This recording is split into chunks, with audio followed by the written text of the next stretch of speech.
Yun. Tingnan nyo naman mga katambay. Successful. Dahil mabagyo ngayon, ay gustong gusto ng ating sabugok yan. Tingnan nyo mga katambay.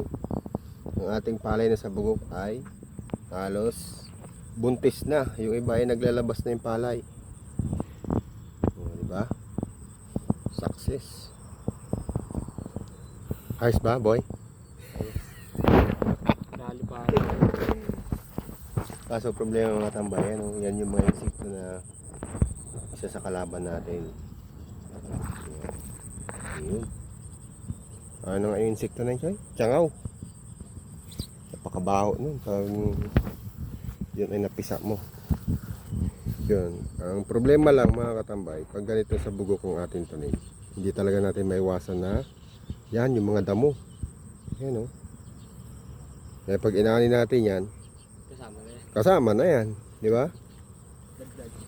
Dagdag.